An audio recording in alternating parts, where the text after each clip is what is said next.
Hello, everyone, and welcome to our third annual TEDx event. For those of you who don't know me, my name is Ruthie Akula, and I'm a fourth-year medical student and the founder of our TEDx events on campus. We're thrilled to finally have the opportunity to have an in-person audience in addition to our viewers throughout the world. Welcome.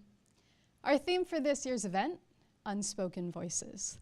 In today's day and age, we are bombarded by information from the moment we wake up. And whether consciously or unconsciously, this information influences our decisions. What are the voices and perspectives that we hear in the media, in our heads, in our daily lives? And what are they saying? Are they silenced by the voices of others? Or are they never even given a voice to begin with? Today, we will explore the power of the unspoken. It is our hope that by listening to our speakers, we can gain a deeper understanding of the world around us and come together to make a positive change in our communities and beyond. We believe that every voice deserves to be heard, and by amplifying those that haven't, we can create a more just and equitable world. Together, let us learn from our wonderful speakers.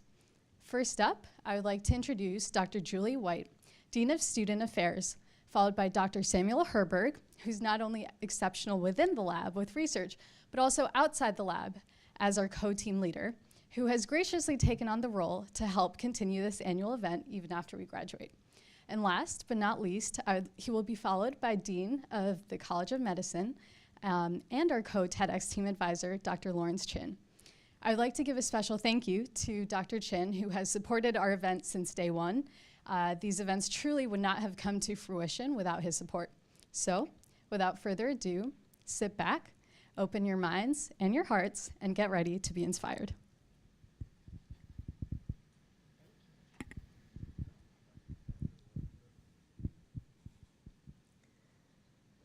I am delighted to be a part of this event today, and I want to start by recognizing the student team that put this together. They deserve our gratitude and recognition, so thank you.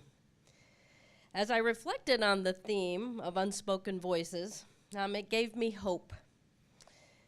These student leaders, by shining a light on content that the various speakers will touch on today, are giving voice to the many challenges and opportunities they will face as future providers of care. I suspect we will be challenged by the term unspoken voices, and we will need to consider the why of that exactly. It is complex and yet very simple. We know that often unspoken equates to uninvited or undervalued. We also know that voices go unspoken because there are topics in our society that continue to be taboo or difficult to discuss for fear of judgment or retribution.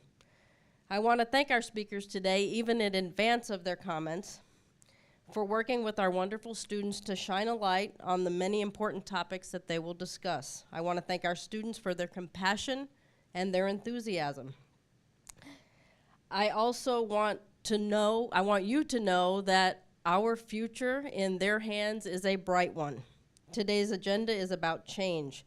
Changes in perspective, redefining how we prioritize, and looking at healthcare globally and locally. Thank you, everyone, for coming and supporting our students, and I hope that you will enjoy what's yet to come. Thanks.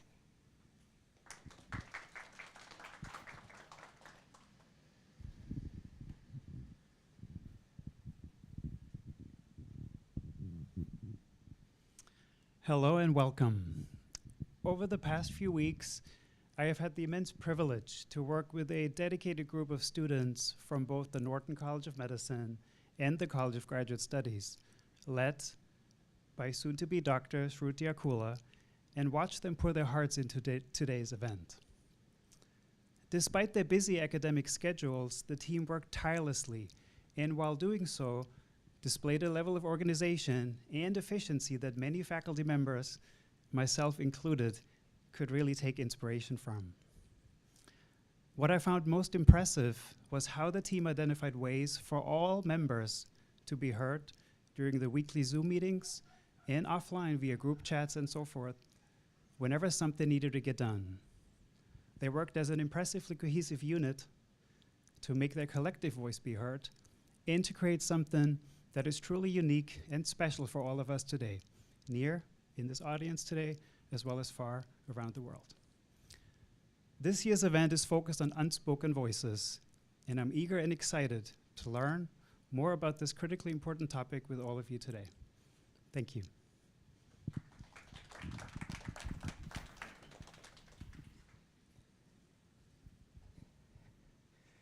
Well, hello, everyone. It's really my pleasure to be here today to welcome you to Upstate and to TEDx Upstate 2023. This is the third year of our event, and as you know, this is the first in person, and I think we're really excited.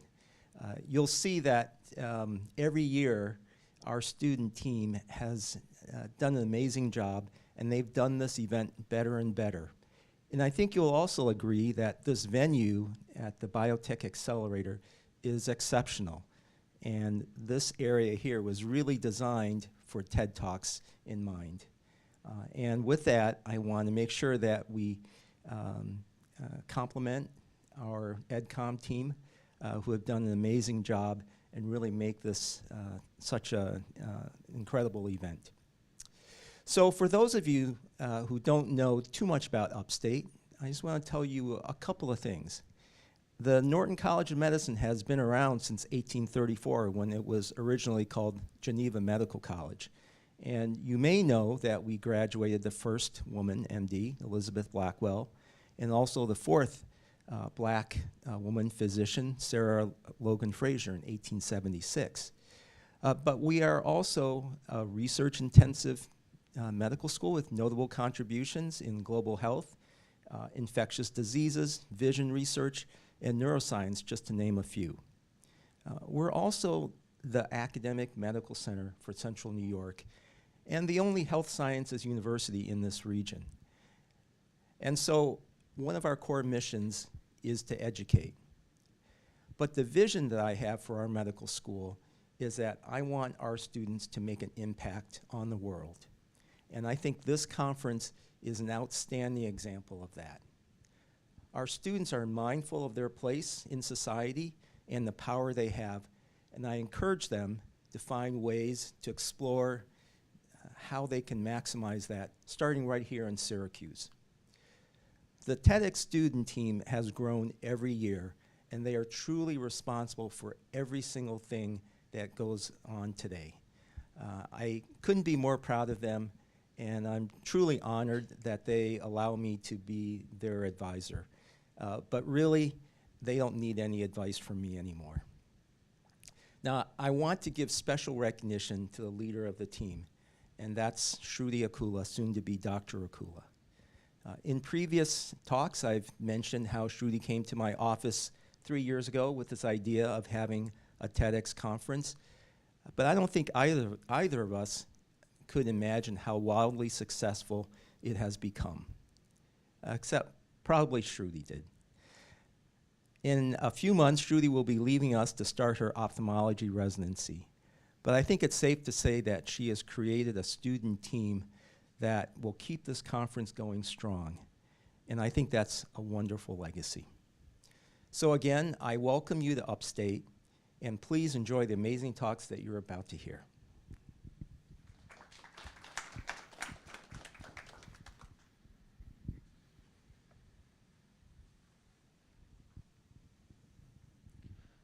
Dr. Nicole Byers is a neuropsychologist, speaker, host of the Bold Life podcast, and CEO of Rocky Mountain Neurosciences in Calgary, Canada.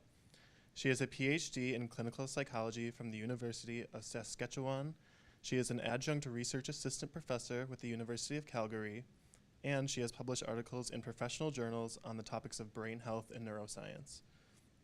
She helps busy professionals overcome the mental habits that keep them stuck in self-doubt, overwhelm, and stress so they can have the confidence to achieve their goals. Thank you.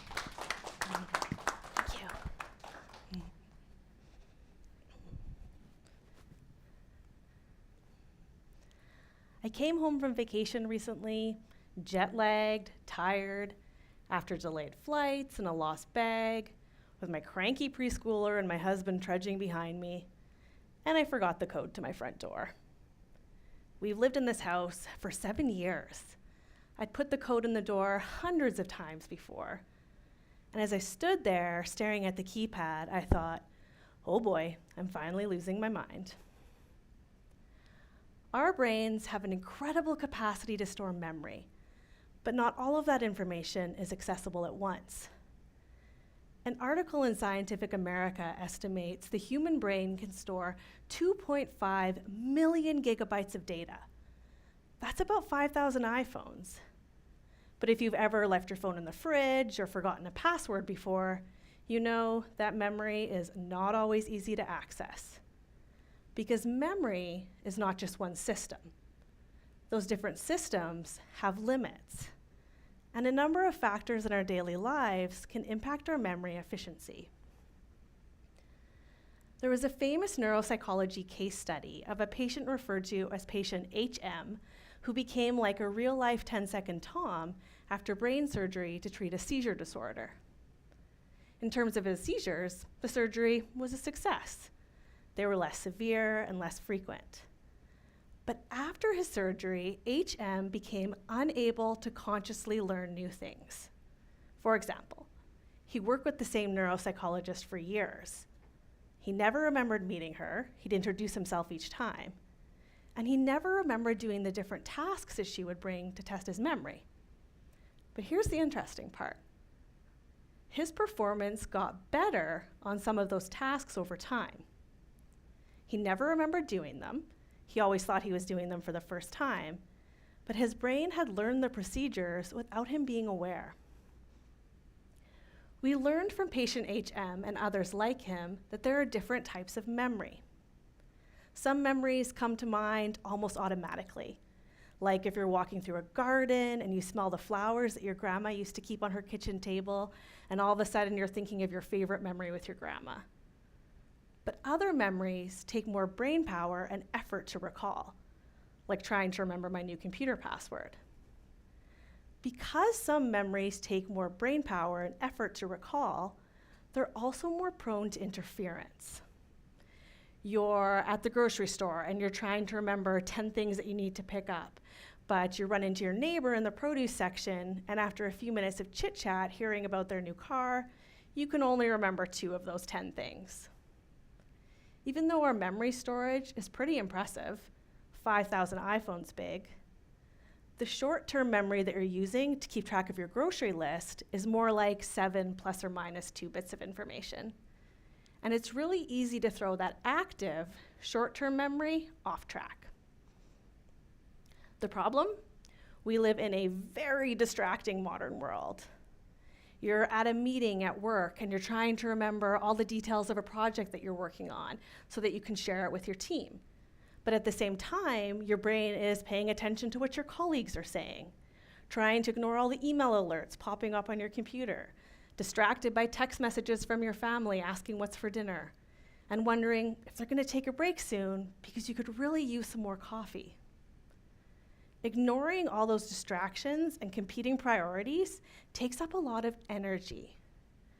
When our brains are juggling 400 things, we're more likely to make a memory error, like forgetting a colleague's name in a meeting, or missing a key part of your presentation and then beating yourself up for the rest of the day for making that mistake. Which brings us to another brain-draining habit that can mess up your memory and make it hard to remember where you left your keys: stress. Doesn't have to be huge or major stressors either. All those day-to-day stresses, pressures, and deadlines take up brain space too, and force our brain to do a bunch of mental multitasking. Last summer, I locked myself in a stairwell twice in the same week because I was trying to do this mental multitasking. I was packing up at the end of the day, and at the same time, I was thinking about phone calls I needed to make tomorrow, and ideas for a project that I was working on, and what I was gonna make for supper that night, and whether I should pick up my daughter before or after I get groceries. And I left my keys in my office, twice in the same week. Apparently, door locks aren't my thing. An article from Queen's University estimates we have 6,200 thoughts each day. That's a lot of potential for distractions. There was a study at the University of California that found when we're interrupted, like with distractions or multitasking, we try to compensate by working faster. But this makes us feel more stressed. And as you can imagine, it's not very efficient. We've all been in situations where we feel a bit stressed out and overwhelmed by our never-ending to-do lists. Between emails and phone calls and Zoom meetings and project deadlines, we're coming home from work feeling tired and our brains are burnt out. There was an article published in the journal Science of Learning that showed stress not only impacts our memory retrieval, so it's hard to remember that door code when you need it. Stress also makes it hard for our brains to problem solve and think of creative solutions, like how I'm going to get into my house when I can't remember my door code. We know all those day-to-day stresses, pressures, and deadlines can mess up our memory. But what about bigger stresses? Like the uncertainty and change of living through a multi-year pandemic, financial pressure, family stress. These stresses drain brain resources too, making us more likely to make mistakes and making it harder to remember the things we need to remember. So, memory errors are normal, especially when you're tired, overworked, or stressed out. That's great to know, but I still need to get into my house at the end of my vacation. How do we boost our memory in these situations and recharge those brain cells? It's tempting to try and just think harder, but that doesn't always work. Have you ever been trying to think of the name of a movie or an actor, and it's right on the tip of your tongue, but you can't quite remember it? And then 4 hours later, you're driving home from work and that name comes to you out of the blue? Yeah, me too. Totally normal. When it comes to our memory, thinking harder doesn't always work because of a process of competitive inhibition of the neurons in your brain. Basically, when you try to think too hard about one super specific piece of memory, like a name or a code, the brain cells in that part of your brain get overloaded and blocked. They need time to recharge. That's why 4 hours later, that memory comes back to you. It's still there, still in your memory storage, just the access route has been exhausted and needs time to reset. Plus, remember how stress makes our brains less efficient? When we're worried about making mistakes, we're more likely to make more mistakes. Do this instead. If you're feeling more forgetful than usual, or your brain feels stuck and you can't seem to find the memory you need, it might be a sign that your brain needs a reset. Can't remember a code or a password? Standing at your door like me and you can think of every 4-digit code you know except the one you need? Think about something else for a few minutes. Anything else. Chat with the store clerk at the grocery store about the weather instead of staring at the debit machine trying to remember your bank code. Or pull out your phone and scroll social media for a few minutes. This works because instead of exhausting the brain cells you need to find that memory, you activate other parts of your brain, giving those memory centers a chance to recharge and reset. Making more mistakes than normal at work, you can't seem to send an email without a typo, or you're stumbling over your words in a meeting. Get up and take a real break. Go for a walk around your office, or do something fun for a few minutes. These micro breaks refresh your mental resources and give your brain back the energy and focus it needs to find that information. It's normal to leave your phone in the fridge every once in a while, or totally blank on your door code. But when we start to worry about these mistakes, we're more likely to make more mistakes. Memory errors aren't a sign you're losing your mind. They might be a sign your brain needs a little break and a reset. Thank you.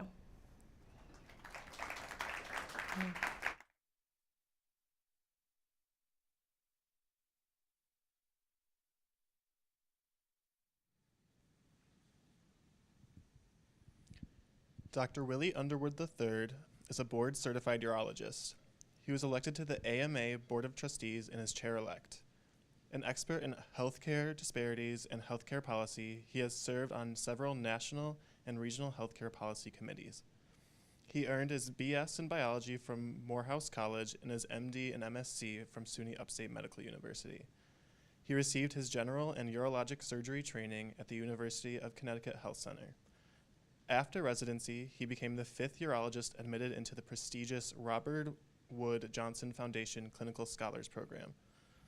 In addition to co-authoring many peer-reviewed publications, book chapters, and published abstracts, he has received millions in research funding from the NIH.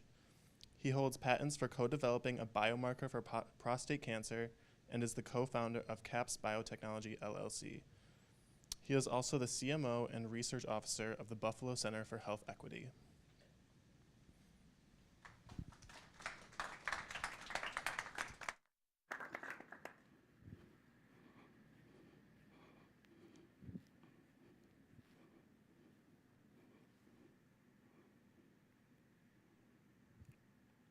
Why is health equity a right now priority?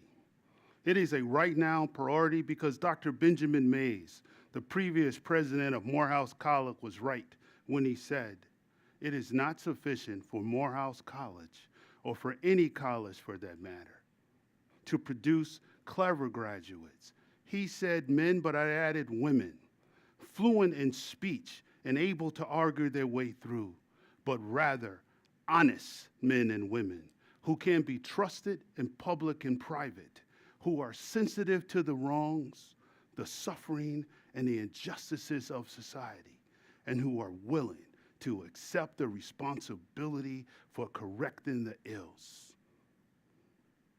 It is a right now priority because Homophilus was right when he said, "To lose one's health, render science null, our inglorious strength unavailable, wealth useless, and eloquence powerless." It is a right now priority because Dr. Martin Luther King was right when he characterized the wrongs, the suffering, and injustices of society, when he stated, "All forms of inequality, injustice in health is the most shocking and the most inhuman because it often results in physical death." Inequities in health and healthcare for blacks in the United States started in August 1619, when a ship came out of a violent storm manned by pirates and thieves and landed at Jamestown. The captain was named Job, the pilot was named Marmaduke. This Dutch man of war was no ordinary vessel. She traded her cargo, robbed from a vanished vessel. This cargo was named Anthony, Isabella, Pedro, and 17 other Africans. Well, this created a framework of health and healthcare that was separate and never equal. The consequences of this framework exist to present day. As discussed in the book, The New Origin Story, the 1619 Project. In 1787, a manual, the Treatise of the Tropical Disease on the Climate of West Indies, claims that black people could bear surgical operations more easily than white people.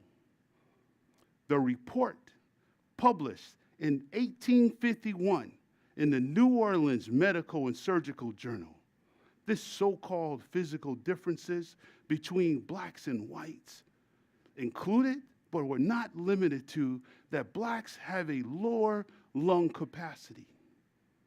They concluded that by forced labor, you could vitalize the blood and correct the problem. In other words, black people needed to be whipped into shape. The Institute of Medicine published their report in 2001 titled Unequal Treatment, Confronting Racial and Ethnic Disparities in Healthcare, published in the National Academy of Press in 2003. The book states that racial ethnic minorities tend to receive a lower quality of healthcare than non-minorities, even when access-related factors such as patients' insurance status and income are controlled. The sources of these disparities are complex and are rooted in a historic and contemporary inequity and involves many participants at several levels, including health systems. their administrative and bureaucratic process. Utilization managers, healthcare professionals, and patients. The study committee found that evidence of stereotyping, biases, and uncertainty on the part of health providers can all contribute to unequal treatment. The scientific literature supports a problem. The study by Drenson and others, published in 1988, found that physicians with 50% or more Black and Hispanic patients treated patients differently than those with physicians of 50% or more higher white patients. Those with more patients of color were less likely to recommend mammography screening, influenza immunization for their older patients, and smoking cessation programs. Physicians with more patients of color often failed to recommend the best treatment and seemed highly influenced by racial framing of the health behaviors of the patients of color. Another study of primary white physicians viewed Black patients and those with lower incomes less favorably than white patients and those with higher incomes. Look, I'm not attacking or bashing my colleagues, but as a profession, we must do better. Why must we do better? We must do better because Satcher and others published in 2005 in Health Affairs that if Black and white mortality gap could be eliminated, an estimated 83,570 excess deaths each year could be prevented. That is 886,202 deaths from 1991 to 2000 could have been avoided. Potentially more than 1.7 million deaths over 20 years of Blacks could have been averted. In a pool study survey conducted in April of 2022, regarding Black Americans' views of health disparities and experiences with healthcare, 49% of Black adults surveyed said that the major reason Black people generally have worse health outcomes is that healthcare providers are less likely to give Black people most advanced medical care. 47% said that hospitals and medical centers giving a lower priority to their well-being is a major reason for differing health outcomes. If it is true that perception is 90% of reality, then we must do better.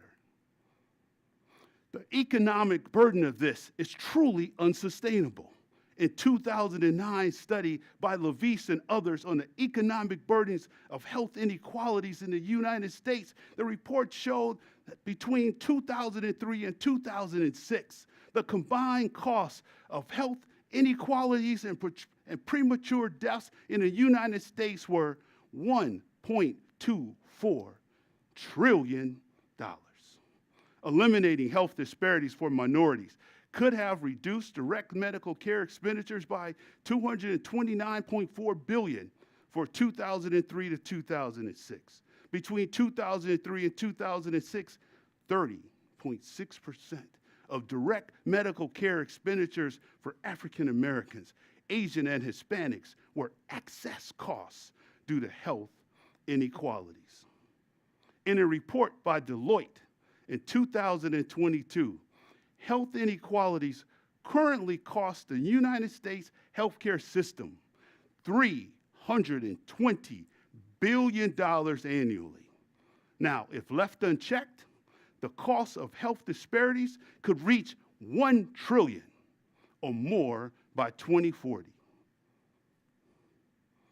What can we do? First, see something, do something. Do something if you see less than equal treatment for equal diseases, regardless of race. Unfortunately, for our society, the phrase Black Lives Matters created a greater outrage and discussion than the cost of excess healthcare inequalities. My late mother had a saying. Now, I hope you realize that that's not my mother. and that's truly not me. But she did have a saying that enough is enough and too much stinks. What can I do, you may say, if all lives matter, as I heard and hear in response to Black Lives Matter? Now is the time that we say enough is enough and too much stinks. Regarding racial health inequities, now is the time that we show the world that all lives matter, including Black Lives Matter. And let's work together to save the more than 83,000 Black lives annually and approximately 886,202 Black lives over the next 10 years. Look, we cannot look away and rationalize away what we see, hear, and know regarding racial health inequities. We can't cover our eyes, our ears, and our mouths and believe that the problem will go away. An injustice that is not seen, heard, or spoken, that doesn't mean that the pain and the harm doesn't still exist. Second, John Maxwell said it best when he said, people don't care how much you know until they know how much you care. When dealing with another human, whom you may call patient, then see them and treat them as if they are human, with certain inalienable rights of life, liberty, and the pursuit of happiness, and the dignity that all humans deserve. If indeed all lives matter, now is the time that we make it a priority that Black patients are seen, heard, and treated so that they know and that they feel that their lives truly matter. Third, let's work together to diversify our profession. Diversity is not only good for our financial portfolio, but it's also good for our profession as well. The scientific literature supports it, our society needs it, and it's because we can no longer afford the cost of health inequities. In closing, well, if we make health equity a now priority, and I will ask this in the words of someone also from Gary, Indiana, my homeboy, that if you want to make the world a better place, then take a look at yourself and then make that change. Thank you.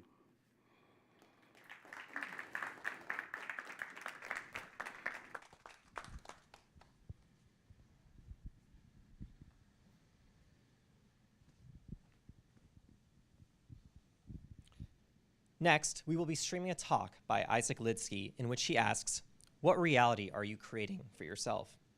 Reality isn't something you perceive, it's something you create in your mind. Isaac Lidsky learned this profound lesson firsthand when unexpected life circumstances yielded valuable insights.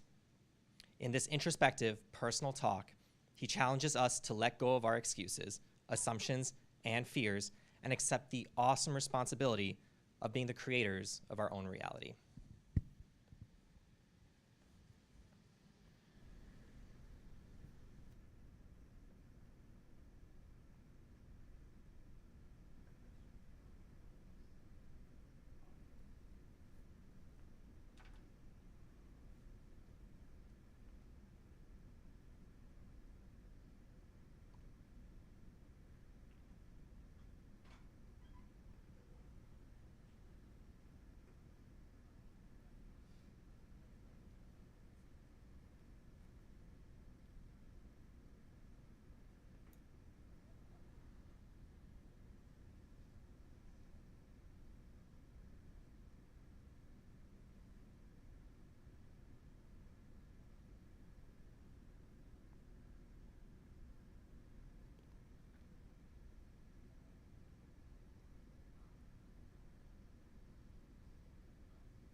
We had some technical difficulties, so we're going to go ahead and move on to our next speaker.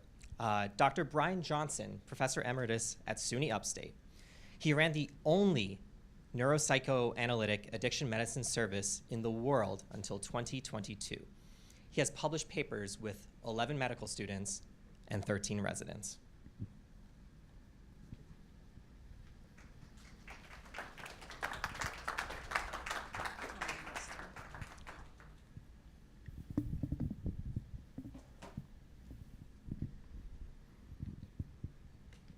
All right, thanks. All right, well, let's talk about pain. I'm sure many of you have dealt with some severe pain at some point in your lives. Pain is the most common reason that people go to the doctor. Something hurts, you want to know what's wrong. Pain is caused by inflammation. Let's think about arthritic back pain. The joints where the back bends get inflamed. Sensory nerves carry the signals from the inflamed joint to the spinal cord, and then no one experiences what pain is until the brain decodes the signals. This brings up an interesting question regarding diagnostic testing. What do doctors do when pain complaints are subjective? Well, they can do imaging study like X-rays or MRIs. If they're worried about a nerve being trapped and irritated by the bones in the back, they can do nerve conduction studies. But there's no conventional way to evaluate brain-mediated pain. Chronic pain is defined as pain that goes on for at least 3 months. And it's probably more common than people know. 20% of Americans have chronic pain. 1 in 12 Americans have disabling chronic pain, and 1 in 25 Americans, 4% of our population, take opioid medications for chronic pain. Let's think about someone who came to our neuropsychoanalytic pain service. Toby is 60. It took his primary care doctor 3 years to talk Toby into coming for an evaluation. Toby said, "Doc, my back is so bad I'll never live without my oxycodone." Well, Toby's feeling that oxycodone was helpful is a common experience that drove the opioid crisis. Back in the 1980s, 90s, and 2000s, certain experts said that opioid medications abolish pain, and they were never addictive if they were given for pain. This became such a force that the American Pain Society named pain the fifth vital sign after height, weight, pulse, and blood pressure. Doctors were taught to prescribe opioids, and if they didn't give opioids for chronic pain, they were risking bad patient reviews. The result was the quadrupling of pain medication prescriptions from 1990 to 2010, and by now 1 million overdose deaths. This is the opioid crisis. We've dealt with the common addiction to painkillers by stigmatizing people who suffer with addiction. 80% of people who use heroin got started with doctor prescriptions. 3% of people who take at least 200 milligrams of morphine a day die from an accidental overdose. So in other words, if you get a rash from oxycodone, that's a drug side effect. If you die from an accidental overdose, well, that's your fault. Opioids are a hormone that's made in the brain. Endogenous morphine or endorphins circulate through the blood with receptors in brain sites, on peripheral nerves, gut, immune cells, and many other structures of the body. If only doctors called oxycodone a hormone, patients like Toby would be less likely to be put on hormone replacement. What else can opioids cause? Well, opioid-induced hyperalgesia, or OIH, is another reason that people go to drug dealers. Here's a graph of what's called opponent process. Every dose of opioid produces the A. The B is the change of pain drivers caused by the effect of opioid medications on the opioid receptors. Pain drivers overshoot. Pain spreads and becomes worse than would ever be seen with homeostatic control. Homeostasis means that pain drivers and opioid receptors co-regulate each other. It's the B process that makes pain so extreme that people are more likely to go to drug dealers for the huge doses of opioids needed to even temporarily control this severe pain. In other words, opioids can cause an increase in pain. OIH is not tolerance. Tolerance has nothing to do with pain drivers. OIH increases baseline pain. Now, let's see. How common is OIH? Well, if only it was as uncommon as doctors say. In a survey of pain specialists published in 2022, they estimated that OIH occurs 1 in 10,000 patients, so uncommon as to be inconsequential. To explain why OIH is so severely underreported, I need to introduce you to our neuropsychoanalytic service. We had a multidisciplinary pain service for more than a decade. Internal medicine, psychiatry, neurology and family practice residents, pain fellows who spend a year learning to diagnose and treat pain, and many students got together each week to hear presentations and discuss our findings and treatment recommendations for newly evaluated pain patients and the support persons who we required to come with them. Neuropsychoanalysis combines the systematic observations of psychoanalysis, neuroscience concepts such as the hormonal nature of opioids, and measures things with tests such as the cold pressor test to evaluate pain tolerance. It's also called the CPT. I call the CPT the blood pressure of the pain system. You can't know your blood pressure without measuring it, and you can't know your pain tolerance without measuring it. Instead of assuming that all brains are the same, which is what pain specialists do when they use the 0 to 10 faces pain scale, we have new patients put their arm in ice water. They keep it there until the pain is so severe that they have to pull it out of the tank. This makes the CPT a more reliable measure of pain than the FACES pain scale because it's an empirical test, not an opinion. Okay, so I'm so sorry that I've told you that not only is the opioid crisis producing overdose deaths and addiction, but increased pain as a response to opioid medications is a universal response to cutting off pain signals at the receptor, and I'll give you some evidence about why this is so. We asked the support persons who came with our new evaluation pain patients to be our control group if they hadn't used opioids or marijuana. And here's what we found. The numbers on the right are the control support persons, and you can see that the pain tolerance of women and men is identical. The numbers are seconds that they were able to keep their arm in the cold pressor tank. Look at what we found for women and men who'd been on opioid medications for chronic pain. We had 254 patients, and women were a third of normal, and men were a half normal.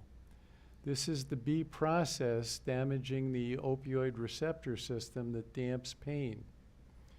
Because we counted opioid exposure in morphine years, defined as 1 year at 60 milligrams a day, we're able to show the gradual erosion of the opioid receptor system as measured by the CPT. So this is it. Overdose deaths, addiction to painkillers, and now increased pain from opioid medications. What do we do to remove the offending agent when people are terrified of opioid withdrawal? The key medication is low-dose naltrexone, or LDN. We have, using patient feedback to teach us about how to do this, we've learned to have patients like Toby come in at the very beginning of withdrawal. We use the long-acting sublingual opioid buprenorphine, 1 dose at a time, until the withdrawal goes into remission. If you look under your tongue, you see sublingual veins. The buprenorphine goes through those veins into the blood and then to gut and brain, which is what arrests the withdrawal syndrome. Toby left happy because buprenorphine had substituted for his oxycodone. Buprenorphine fades off the receptors gradually over a week. Toby took LDN immediately. LDN restores the receptor system. Toby had my cell phone number, call day or night if there's a problem, and medications for minor withdrawal symptoms such as gut cramps or insomnia. Our completion rate is almost 100%. So what does LDN do for OIH? For a group of 55 patients who had an average CPT of 24 seconds, they were restored to 107 seconds, an average of 3 months after starting LDN. 107 seconds is statistically indistinguishable from our normal controls. So what happened to Toby? Well, he went to psychotherapy on our service for 2 months. He paid attention to taking care of his back with core strengthening and weight loss. And with the help of LDN, he was sent back to his primary care doctor with no pain. The pain had been brain-mediated or due to a lack of self-care. The most common reason that people use medical marijuana is chronic pain. Here's what marijuana does. Compared to a control group of people who inhale nicotine every day, the people who used marijuana every day had a significantly shorter CPT. This is cannabis-induced hyperalgesia. All right, so what have I told you? First, I'm sorry the opioid crisis is worse than you knew because opioid medications make chronic pain worse. The neuropsychoanalytic approach of using systematic observations, neuroscience, such as opioids are a hormone with a receptor system, and measuring things, such as using the tool of the cold pressure test to measure pain tolerance, produces discoveries. Short-acting addictive drugs, opioids and marijuana, make pain worse. Importantly, it's important for us to accept the reality of our findings and continue to reduce stigma. We can detox chronic pain patients using using low-dose naltrexone to reverse opioid-induced hyperalgesia, closely following the cold pressor time until it normalizes. This would alleviate suffering and save so many lives. Thank you.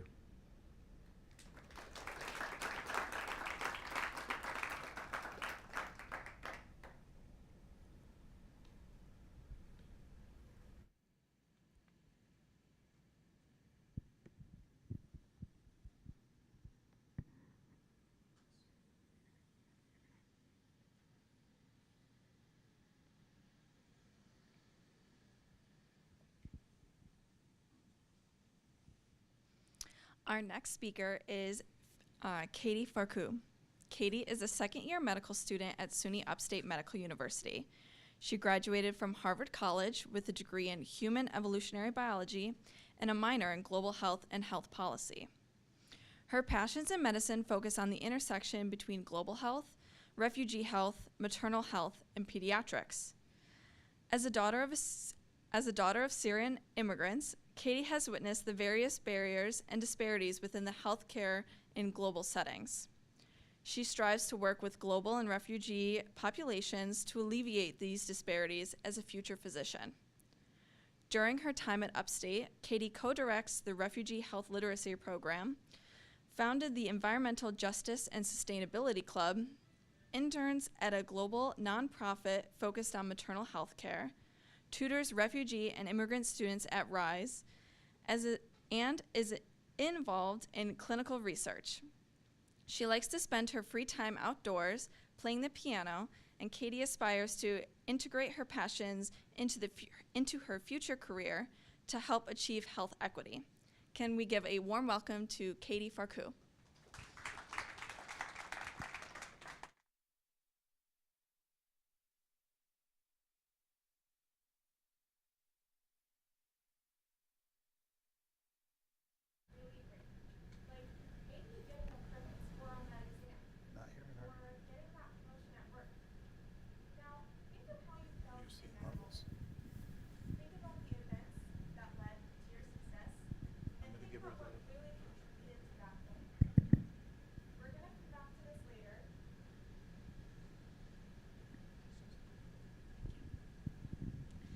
We're going to come back to this later, so please keep these ideas in the back of your mind. My goal here today is to share with you the various components of success, from what really creates success to how we define it in the first place. And I hope that we can all walk away today with a reformed view of what success really means. In order to do so, I wanted to share some stories with you. The first is about my dad. At 25 years old, he immigrated to the United States. At that point, he came from Syria. He came alone with only one suitcase, $500 in his back pocket, and no knowledge of the English language. So in these kinds of situations, you really only have one shot. Today, my dad is a successful physician who's been working at his private practice for over 20 years. But a stranger from the outside couldn't see the years of struggle and hardship that he endured to get to the point where he is today. A stranger couldn't tell that he biked 12 miles one way to get to his ESL classes, or that he froze in his apartment for years in order to avoid heating costs, or that he translated books word for word from English into Arabic in order to pass his exams. So with this new information, my dad kind of becomes the epitome of pulling yourself up by your bootstraps or going from rags to riches. And while in this situation, my dad did work hard and that eventually did lead to success, this oftentimes is not the case. I want to follow up with a story of a family friend. And for privacy, I'll call her Dr. B. Dr. B is a physician just like my dad. But contrastingly, she completed her medical training in Syria and lived and worked in her Syrian community as the Syrian civil war broke out. Unfortunately, she was kicked out of her home through violence, and she was later able to relocate to the United States. And despite being very diligent and working extremely hard, she was unable to pass her medical boards in the US due to the same barriers that many immigrants and refugees face. So today, Dr. B is not a practicing physician in the US. And from society's perspective, some might view her as unsuccessful, while they might view my dad as successful. However, from the outside, no one would know about the tragedies that she witnessed as a physician throughout the war. No one would know that she worked tirelessly for decades to help people, or that she saved countless lives of innocent civilians throughout the war. So the tropes I mentioned earlier of pulling yourself up by your bootstraps or going from rags to riches define success exclusively as hard work leading to financial prosperity. And the notion of a meritocracy claims that everyone, no matter their socioeconomic background, no matter their life experiences, everyone can live up to this American dream and achieve success and prosperity, as long as they work hard. But in reality, people work hard and do not get to reach that predefined level of societal success. And oftentimes, people might not work hard, and yet they do get to enjoy that wealth. So my first point is this: hard work does not always equal financial success, and vice versa. There are many other components, some completely out of our control, that determine the outcomes in our lives. The final story I want to briefly mention is that of the world's millionaires and billionaires who like to claim that they're self-made. And while this might be true in some cases, oftentimes what we see are examples of generational wealth spiraling and snowballing to just create future wealth. And while society views them as a success, we don't fully understand the origin of that wealth. These billionaire figures that we see on TV shows and on Forbes magazine, they often are portrayed as self-made, and yet they owe their wealth to generational wealth, to family connections, to networks, to fame, and to increased opportunities. I hope that through the stories I've shared today, we can understand that the idealized concept of a meritocracy in the US is a fallacy. A meritocracy is based on the assumptions that everyone has an equal starting point and everyone has equal opportunities. But these assumptions do not hold true. So as a result, socioeconomic success cannot be the result solely of hard work and vice versa. So then, what is the true formula of success? The age-old question. In reality, there is no formula.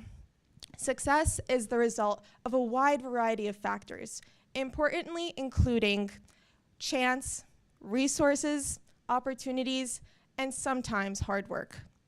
When we compare the story of Dr. B to a famous billionaire, we can see that clearly unequal starting points and unequal resources led to their vastly different societal outcomes.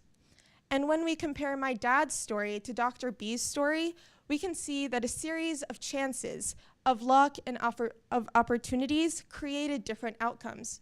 It was chance that my dad immigrated to the US 20 years before Dr. B. It was chance that the Syrian civil war broke out and caused her to lose stability in her life. Both of these individuals have merit, and both have worked extremely hard throughout their lifetimes. And yet, without knowing their stories, society would just know that at this point, my dad succeeded and became a physician, while Dr. B was not able to become a physician in America. And so one would be defined as successful and one might not. But of course, we know this not to be true. And so this goes to show that what we see on the outside is really only the tip of the iceberg. We have to look beneath the surface of everyone's apparent success and failures in order to realize that everyone has a unique story and each person might define their own success differently. By listening to everyone's unheard stories, we can realize that the outcomes in our lives are not just dependent on hard work or determination. And those of us who got lucky in the roulette of life have to recognize our privilege on all different levels. Recognition is the first step, and action is the next. Like I mentioned earlier, a meritocracy would only work if there's equal starting points, equal resources, and equal opportunities. And yet, inequities are all around us every day, from discrimination to classism to lack of healthcare access. The list can go on and on. We have to address these inequities both on a national and global level in order to ensure that everyone has the potential to follow their dreams and to follow their definitions of success. Now, let's loop back to your accomplishment. In that moment, you probably felt really good, really happy, as you should. But that little burst of dopamine probably didn't last too long. The feeling was probably fleeting. It was only a matter of time before you began striving for something new, or you were faced with a new challenge in life. So that sense of fulfillment that we get after our moment of success is really short-lived. And that's because we've been defining success wrong. Throughout this talk, I've shared stories of hardship, of so-called failure, and of so-called success. But these notions that we've been discussing have been based around society's definitions. And society defines success based on quantity, like your net worth, or your SAT score, or the number of Instagram followers you have. So why should we follow this definition? Why wouldn't Dr. B's success be based on the wide-ranging impact she had on her community throughout the Syrian civil war? Success should be based on quality, not quantity. And each person must define success for themselves based on what would fulfill them in the long term. And long-term fulfillment typically comes from things that are not necessarily quantifiable. What I'm trying to communicate is that success is not one size fits all. Success is not an endpoint, and success is not visible from the outside. Your path, your decisions, your actions, these determine your success, not the outcome. Success should include all of the hidden stories in one's background. We together must reshape our perspectives of merit and success in today's world. And redefining success should be done on an individual basis. Success can look different for each and every person. Someone might measure their own success based on following their dream, or finding love, or having a chosen family, or pushing through life's challenges. The possibilities are endless. As long as we have a strong individual purpose and passion in life, we are successful. So I want to leave you here today with 3 main messages. Firstly, we need to unlearn the idea that success is always and solely the result of hard work. There are countless other influences that affect our outcomes, from resources to opportunities to chance. And my second message is that every person has their own unique story. We have to look beneath their surface in order to understand their true perspective and paths in life. And finally, I leave you with the question of how do you want to define your own success? Once we redefine our success based on our own paths and goals and not based on societal expectations, we can have long-term fulfillment and true happiness. Thank you.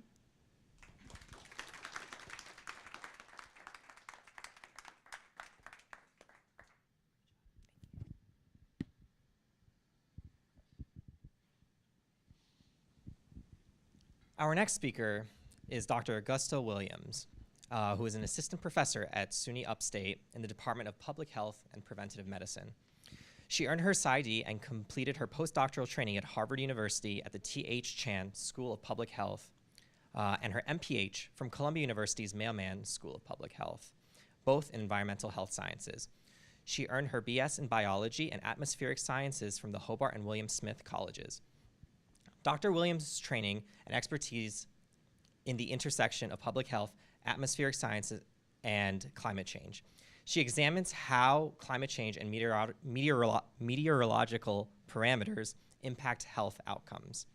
Dr. Williams was also awarded a 2020 United States Presidential Management Fellowship, which allowed her to spend 2 years as a health scientist at the United States Department of Labor's Occupational Safety and Health Administration, working at the intersection of science translation into public policy.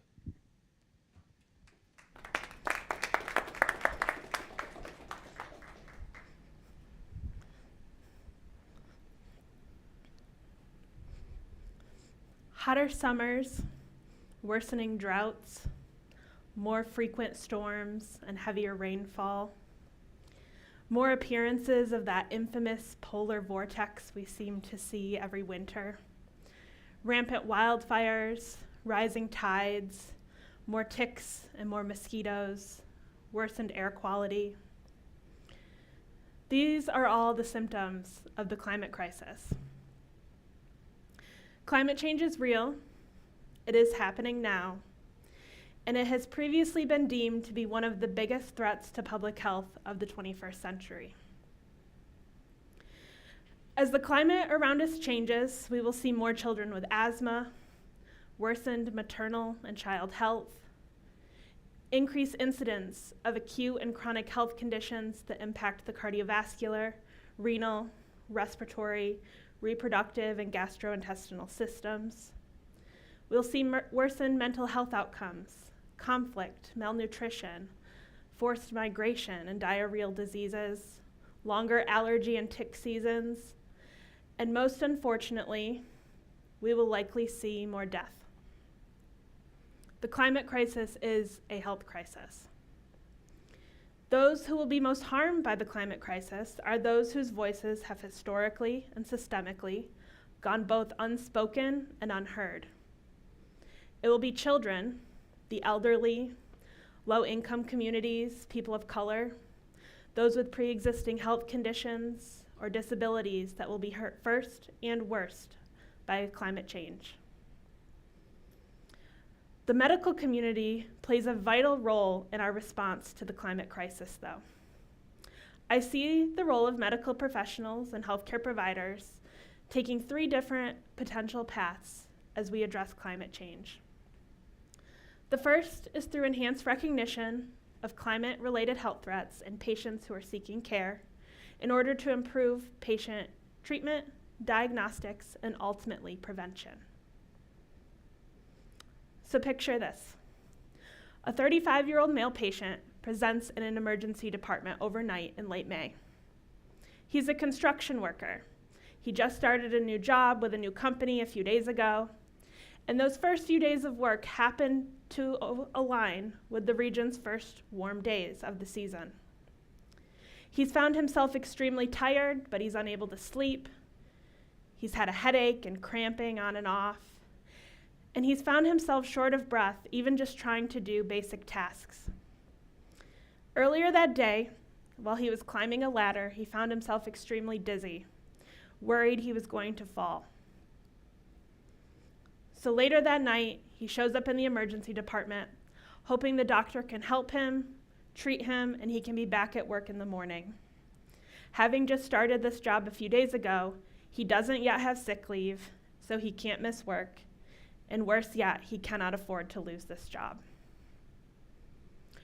Those working outside, like construction workers, but also landscapers, delivery and postal workers, waste and sanitation drivers, farmers and farm workers, are all having to face working in a hotter and hotter climate. These individuals also disproportionately make up cases of workplace heat-related injuries, illnesses, and fatalities. In one study, compared to all other industries, construction workers were found to have 13 times the risk of heat-related deaths while at work. Those working in agriculture, forestry, fishing, and hunting were found to have 35 times that same risk. From locally to globally and across all at-risk industries, it is immigrants, migrant workers, low-wage workers, workers with limited English proficiency that lack the agency, ability, or job security to speak out against unsafe working conditions. Climate change is exacerbating this to a whole new suite of hazards workers may face. These workers may fear retaliation from their employer, not able to miss work if they're not feeling well, or even something like taking a break to cool down or get a drink of water. This patient was experiencing the symptoms of heat stress. Being new to his job, he lacked acclimatization or the tolerance to work safely in warm conditions. He needs the assistance of those emergency department providers to diagnose him correctly and offer him a treatment to stop the thermal decompensation that's happening in his body. Perhaps going a step further, even providing medical recommendations to his employer so that he can safely return to work and not lose his job. And as a scientist who has spent the last decade examining the health impacts of extreme heat, we also need these providers to indicate these climate-related health impacts on medical records. This will help us address the vast underreporting of these symptoms that occur, which in part hinders our ability to demonstrate these climate and health connections. Clinicians must recognize an increasing number of things while providing patient care. But by integrating climate-related health threats and susceptibilities, we can improve patient diagnostics and treatment and avoid worsened health outcomes in these patients. The second way I see medical professionals as helping with the climate crisis is by serving as trusted messengers for both improved individual and collective action. Medical providers are routinely identified as one of the most trusted messengers in our society. Climate conversations can be difficult. They can sometimes even be controversial. But framing these conversations around somebody's health and actions they can take to protect their health make these messages more salient and actionable, and clinicians are uniquely positioned to have those conversations. For example, a healthcare provider could communicate with a respiratory patient on keeping their windows closed and using an air filtration system to protect them from having an asthma attack during the peak of wildfire season. They might be able to communicate with an expectant mother on how to keep her skin covered and use pregnancy-safe mosquito repellents to protect her unborn child from a mosquito-borne disease. They may even be able to communicate with a patient who has an arrhythmia about avoiding strenuous activity during the hottest parts of the day and how to properly and effectively stay hydrated so that that patient can avoid a cardiac event during a heat wave. These examples offer practical and effective conversations clinicians can have with patients to protect people from climate hazards. Providers are also uniquely positioned, though, to discuss these cascading and compound health impacts with those in positions of influence, like the media, as well as people in positions of decision-making authority, such as policymakers. Healthcare workers can make the case for how the climate crisis is presenting in a myriad of health impacts in their local emergency department, in health clinics, and in hospital beds. This conveys tangible action, tangible inspiration for collective action. These acts of advocacy by healthcare professionals can shed light on otherwise unspoken conversations. And the third and final way I see healthcare professionals as helping mitigate the worst of the climate crisis is by reducing the climate footprint of the healthcare sector as a whole so that it no longer is a major contributor to the health harms that are being caused by climate change. According to Healthcare Without Harm, if the healthcare sector were a country, it would be the 5th largest emitter of climate-emitting greenhouse gas emissions on the planet. In the United States, the healthcare sector is responsible for 8.5% of our nation's greenhouse gases.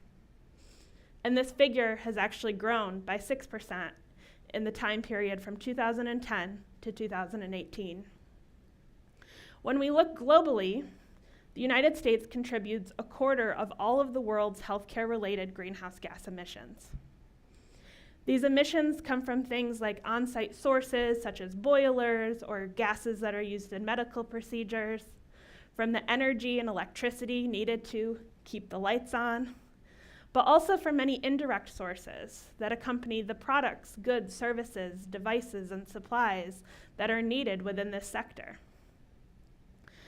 By continuing down a path of releasing more and more greenhouse gases, the healthcare system continues to contribute to climate damages.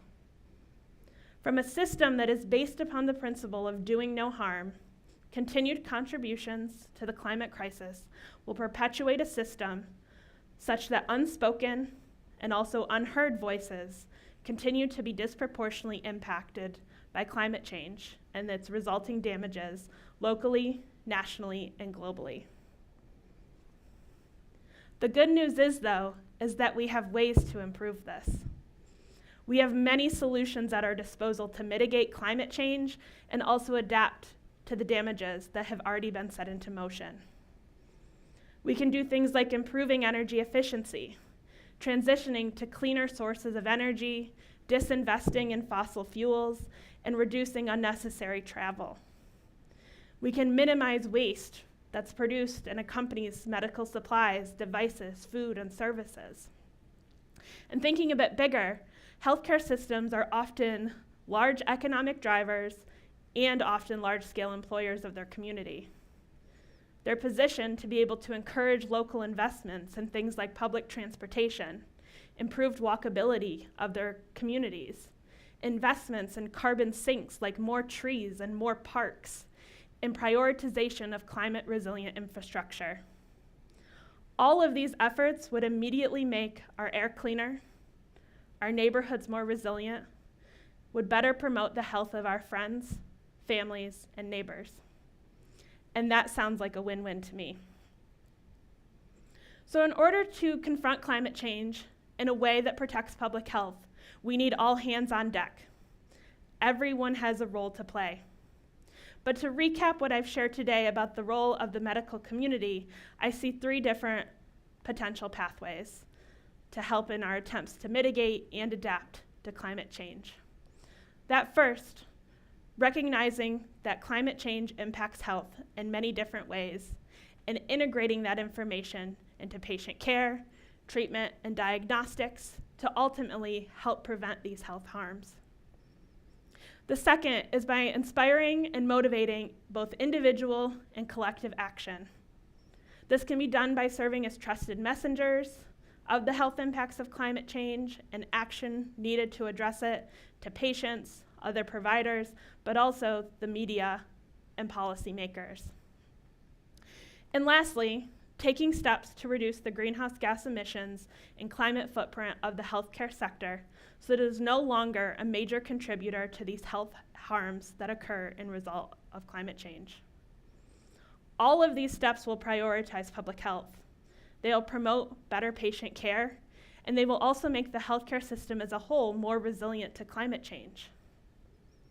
So yes, climate change has been deemed the biggest threat to public health of this century.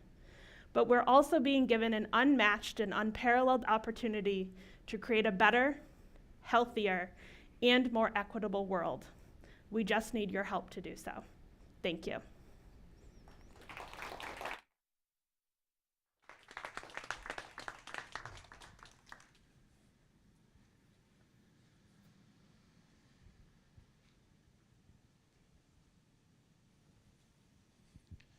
A former lieutenant colonel in the United States Air Force and disabled veteran Uchenna El-Ume, MD, MBA, Dr. Lulu, aka the Momatrician, is a Nigerian-born board-certified pediatrician, 3-time TEDx speaker, 5-time best-selling author, and a mother of 3.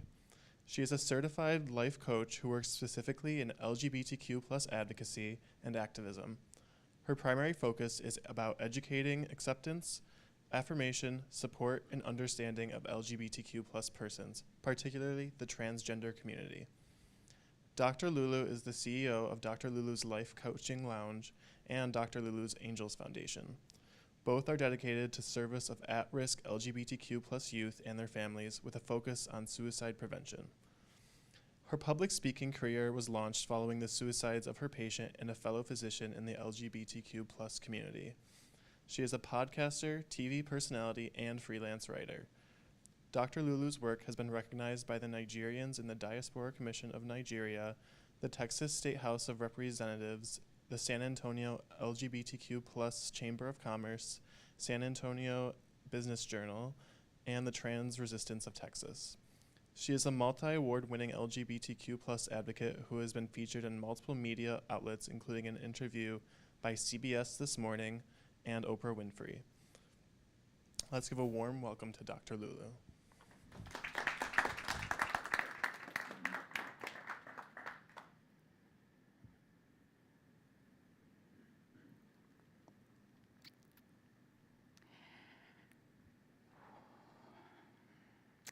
By show of hands, how many parents of grown children are in the room? I can see y'all. How many of y'all had dreams and plans of exactly how you wanted your kids to turn out. And how many of y'all got it right? And one more question. How successful were your parents in getting you to become exactly who they wanted you to be? No one? Yes. It's a pretty common phenomenon amongst parents. Except most times our kids have their own agenda. Yet the very first thing we do, even before our babies are born, is start dreaming and planning and expecting this future for them, which ultimately may not be in alignment with theirs. Some of us parents arrive on day one of parenting with our bags and this crazy notion that we know our children, we know everything about our kids. We want them to grow up, take over the family business, find a nice girl or guy to marry, live in a 4-bedroom rancher with a white picket fence, have 3 grandbabies, 2 boys and a girl, and then 2 pet golden retrievers because, well, we love golden retrievers, don't we? Take my dad, for example. Growing up in Nigeria, my dad had my entire life all planned out. He knew exactly who I was going to become, down to who I would marry. He wanted me to become a pharmacist, find a nice young man to marry, have multiple children, and settle down in that order.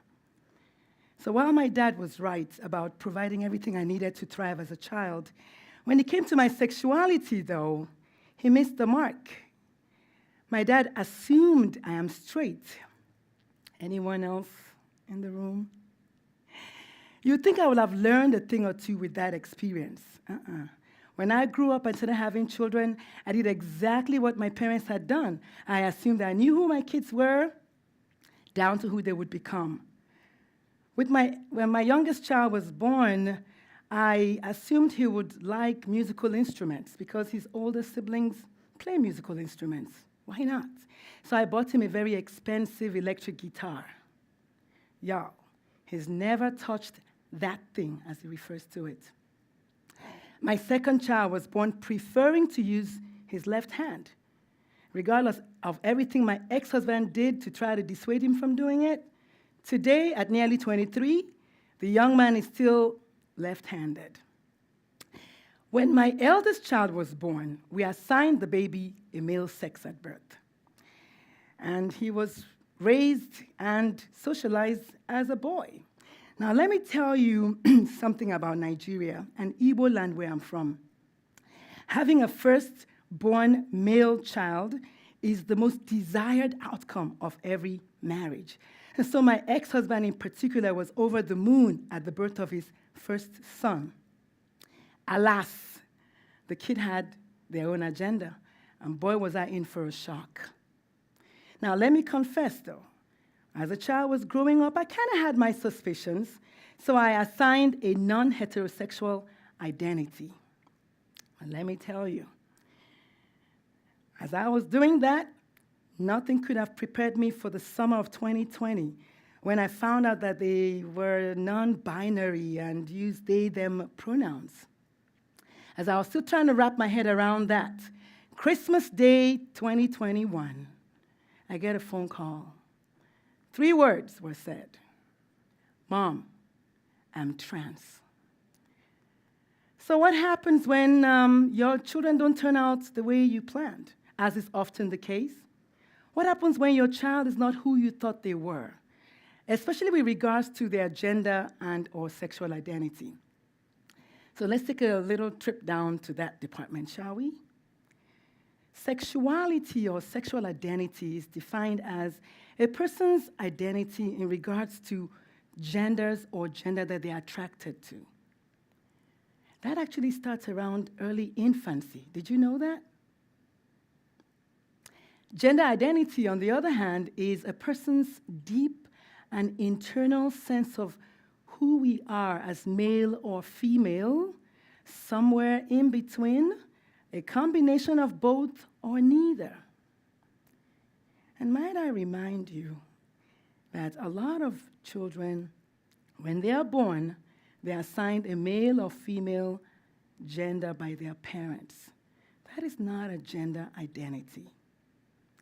Up to 1.7% or 2% of the world's population are born intersex, meaning a combination or a varying combination of both male and female chromosomes, internal sex organs, or external genitalia. Self-recognition as a boy or a girl starts around age 2. But by the age of 4, most children are pretty solid about their gender identity. Gender roles, on the other hand, are fake societal rules that have been given to us as to how we should act or behave based on a binary male or female gender assignment. Now, let me tell you something. That is a performance of sorts. That is not gender identity. For some children, their gender identity is in alignment with their gender assigned at birth. But for some others, there's an incongruence, meaning a mismatch between the gender they were assigned at birth and their true gender identity. And that, my friends, is where the misalignment between your assumption as parents and their reality comes in. Sex and gender identity are characteristic traits, much like eye color, handedness, and body development. Can't really teach it to someone, and you can't assume it, not even by the best of parents. And so just in case you're thinking Dr. Lulu is making all this stuff up, let's take a look at some numbers, shall we? That first slide shows us that adults who self-identify as lesbian, gay, bisexual, transgender, or something other than heterosexual, as at 2021, have doubled in percentage from 3.5 in 2012 to 7.1 in 2021. The second slide shows us that up to 30% of our young adults today identify as LGBTQ+. The next slide shows us that 1 in 5 young adults globally do not identify as straight. What is that? 20%? The next slide, almost identical to that one, shows us that Gen Zers and millennials identify as transgender, non-binary, 4% and 2% respectively. And that's not a few people. And the last slide there shows us that 5% of young adults globally identify as a different gender than they were assigned as birth. This particular slide here, though, is an interesting one. It tells us that 42%, more than 40% of US adults know someone who is transgender or uses gender-neutral pronouns. And so I'm going to ask by show of hands again, how many in the room know someone who's transgender or uses gender-neutral pronouns? Yeah, almost everybody. Now, this slide, though, is the reason I do the work that I do. 45% of LGBTQ+ youth seriously considered suicide in the past 12 months, according to the Trevor Project. But look at that one.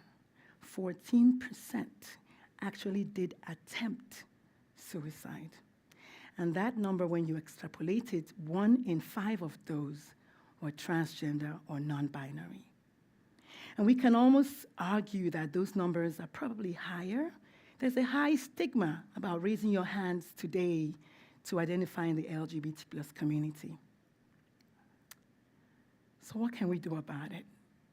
Now, I'll tell you, after I had children, I realized I knew diddly squat about who my kids were or who they were going to be. In truth, my children came to me as strangers. Our children come to us as complete strangers. And what do you do when you meet a stranger?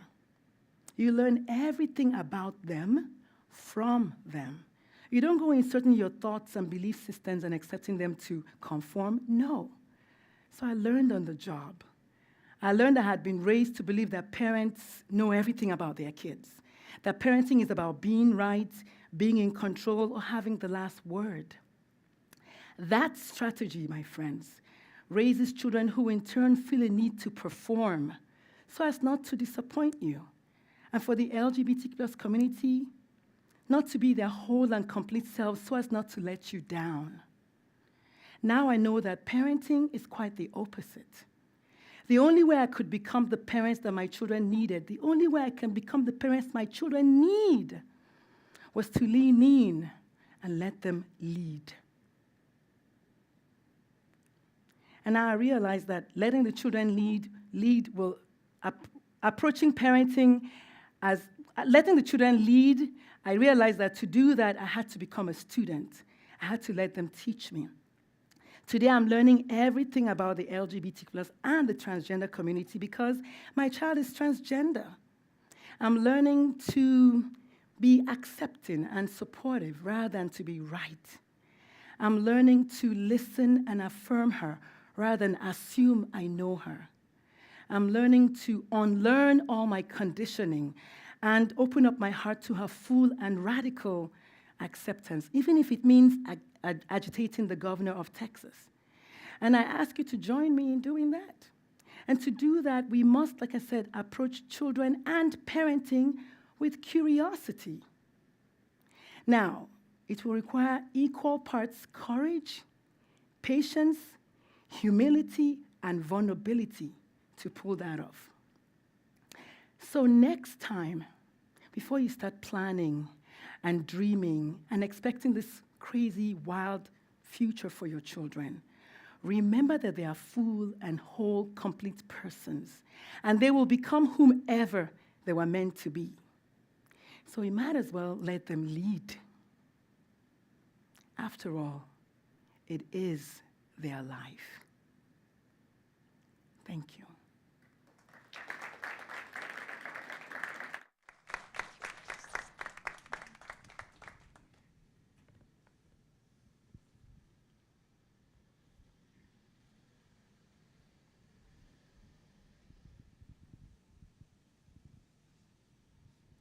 Our last speaker is Dr. Amelia Barrett. Dr. Amelia Barrett is a Stanford-trained neurologist who shows people how to use functional medicine and biohacking tools to relieve headaches. She graduated with honors in psychology from Smith College and then attended the University of Colorado School of Medicine. Dr. Barrett completed her residency training at Stanford University and then returned home to Colorado. She then founded Rocky Mountain Neurology, where she specializes in headache patients. She has also raised 3 amazing humans and enjoys yoga and cooking. Let's give her a warm welcome.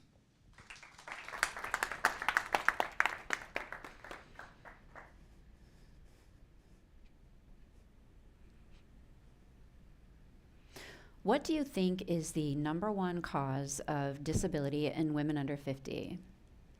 Migraine. How is this invisible disease taking women out of the workforce in the prime of their lives, taking moms away from their children? I started taking care of people with headaches over 20 years ago when I was a resident at Stanford. So I've seen how this can happen. I've watched women slide down that slippery slope to disability despite the best of medications. And I myself get migraine, so I have some insights into how this process can start. So I'm going to take you back in time to the beginning so you can get a sense of what that might feel like. So I was on vacations in the mountains of Colorado, where I live, with my 3 kids and my entire extended family. And we were at this place that was a kid paradise.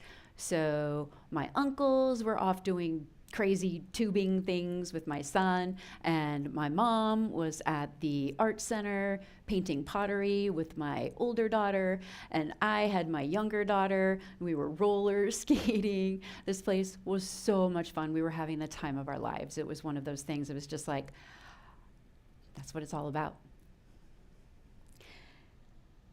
And then I started getting that pain. For me, my migraines start in my neck right here, and they radiate forward, and then I get the throbbing, and then there's no more roller skating, right? I'm sure some of you have migraines. You know what that's like. And I was just super annoyed at myself. I always blame myself for my migraines, and I had actually forgotten my yoga mat on this trip. I had discovered that yoga will sometimes take away that neck pain, and then I don't get the migraine. So I'm like trying to do, downward facing dog on one of those tiny little hotel towels. It was not working. So I just popped a pill and powered through. Felt better for a couple of hours and then took another pill, pushed through again. I just wanted to enjoy my time with my family. I didn't want to hurt anymore. But that's how the slippery slope begins. It kind of feels like you're doing the right thing in the moment. You're showing up for your family, you're beating your disease, that kind of thing. But when you have more and more migraine attacks and you have to take more and more pills, it starts to change the structure of your brain physically, and not in good ways. Those changes make it harder and harder for you to ever get your migraine disease under control. And that's how so many women end up on that slippery slope. This is why I'm here today. This process is called chronification, and I want every single one of you to understand what this is and why you have to take action to avoid it. So, we'll start by talking a little bit about what chronification is, and then we'll talk about how you can tell if it's happening to you, and then we'll talk about what you can do about it. All right, so chronification is kind of like this. Those tipping buckets at water parks? They fill up with water and then the bucket tips over and splashes on all the kids below. So imagine that people who have a genetic predisposition to migraine are born with a certain size bucket.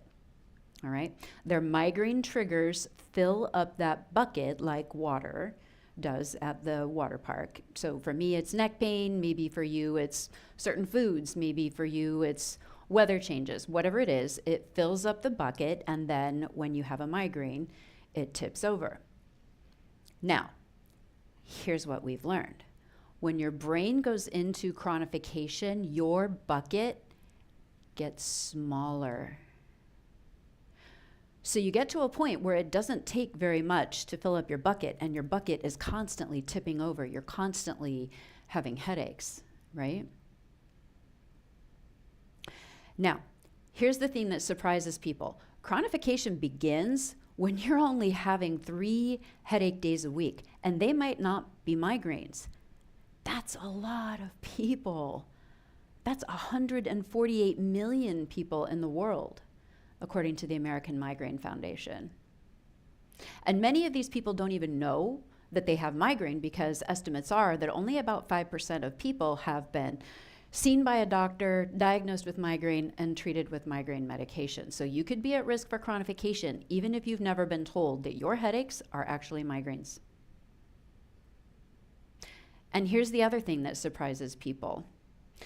Medications are often part of the cause of chronification. When you start having more and more pain and needing more and more pills to make your pain go away, you actually get to a point where the pills themselves are causing some portion of your headaches.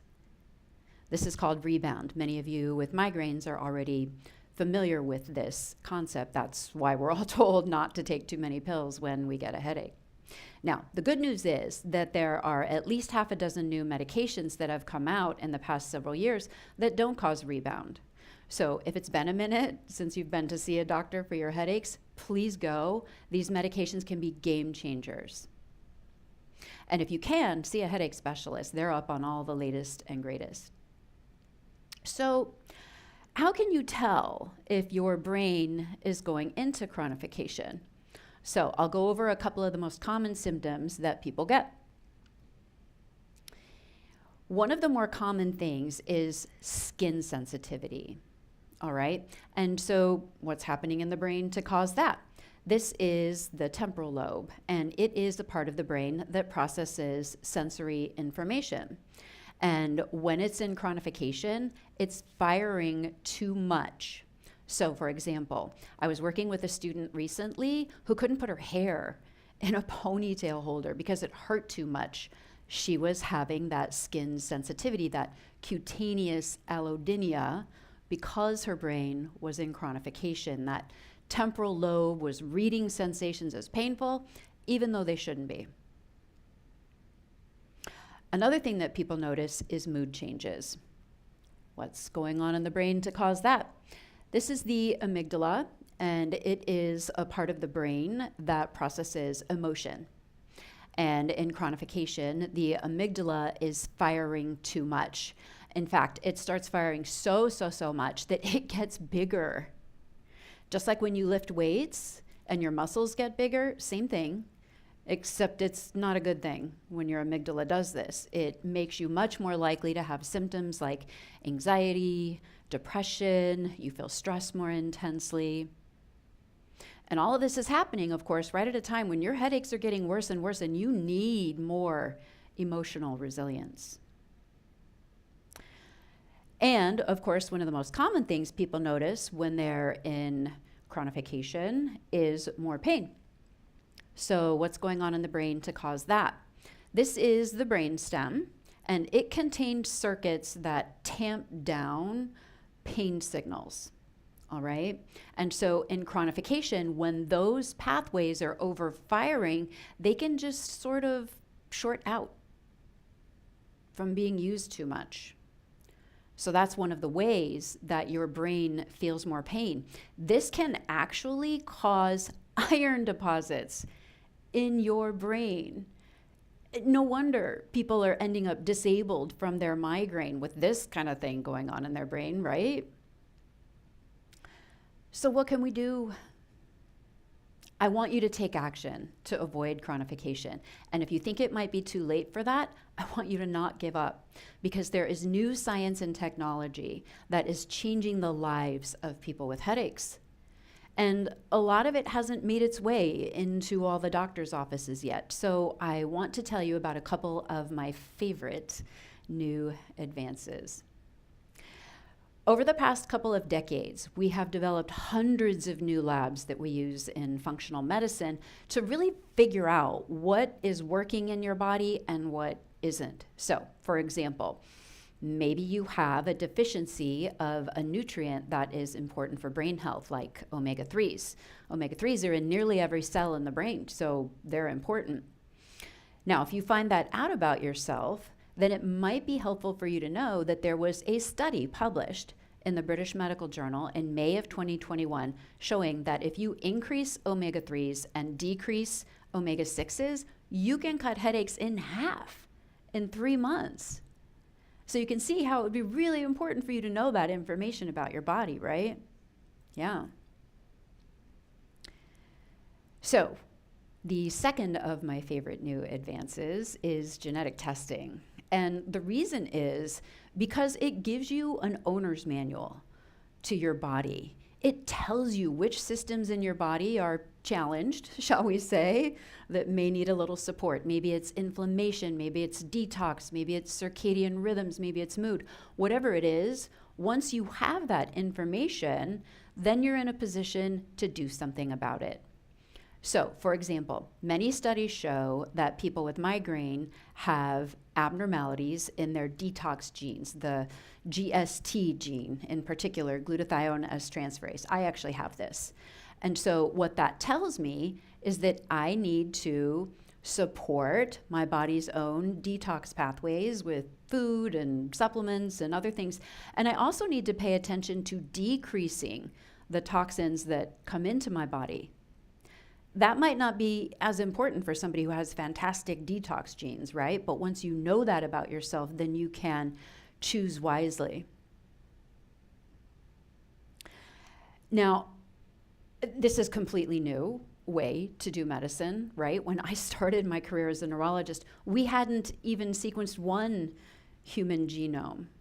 And now all of us can have this done. We can find out this information about ourselves so that our lifestyle changes actually change our lives.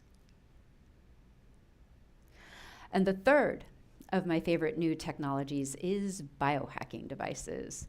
Now, the reason I like these is because you can get feedback from your body to figure out if those lifestyle changes are working as you intend them to do. So, for example, I decided to work on my sleep recently, right? We all need a good night's sleep.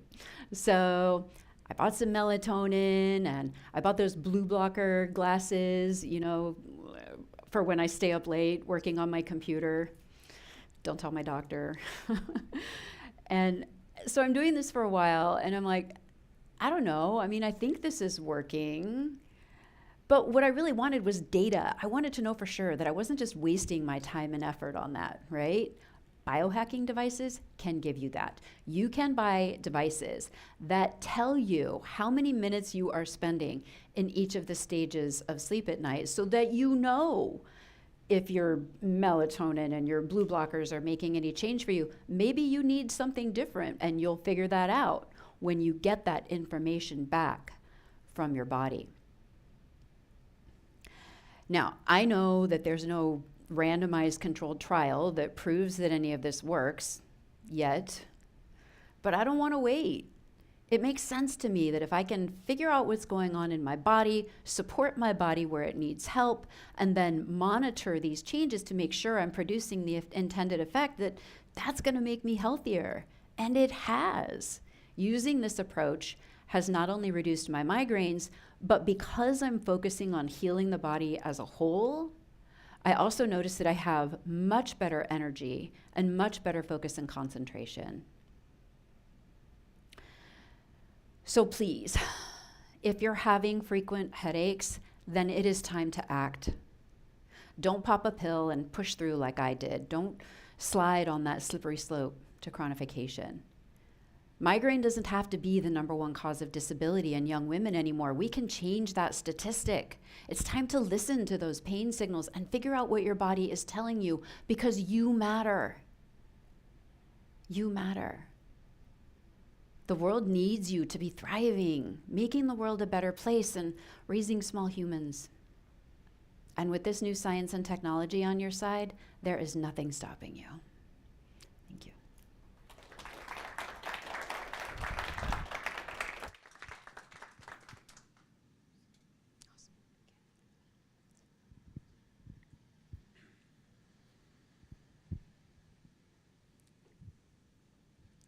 Wow. Let's have a huge round of applause for all of our speakers.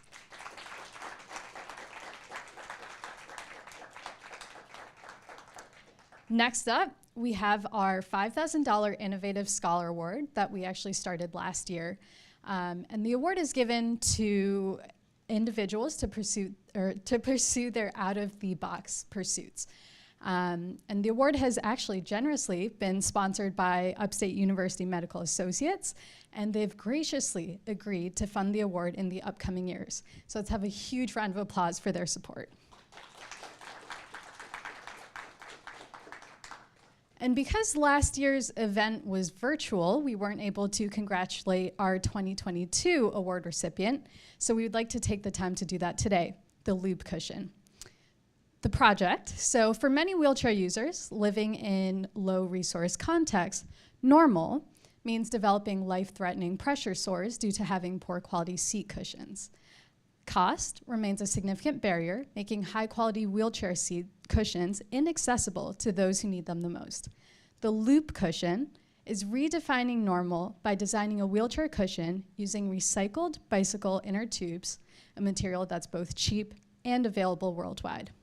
The purpose of the Loop Cushion is to prevent these life-threatening pressure sores, thereby increasing life expectancy for wheelchair users. Let's have a huge round of applause for them.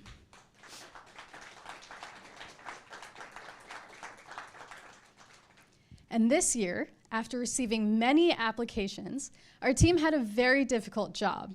But we're excited to announce the winner of our 2023 SUNY Upstate Medical Innovative Scholar Award, Full Flock.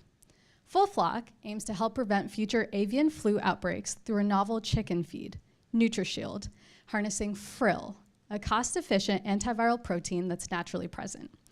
By traversing the digestive tract, Frill may act as a sentinel against avian flu in the intestinal epithelium to prevent early viral replication and thus infection amongst poultry. Now, before we conclude today's event, I would also like to quickly thank my team for their help in making this event possible. First up, we have our Vice President and our Head of Technology, Arya, Craig and Katie on the finance team, Katrina, Anjali, and Abhi on our logistics team, Andrew, our secretary, and Christine, Deanna, Gracie, Brittany, and Shervin on our press relations and media team. I would also like to thank our media production team for all of their work behind the scenes today. On behalf of our team at TEDx SUNY Upstate, we would like to thank you for joining us here today, and we hope to see you next year. Thank you.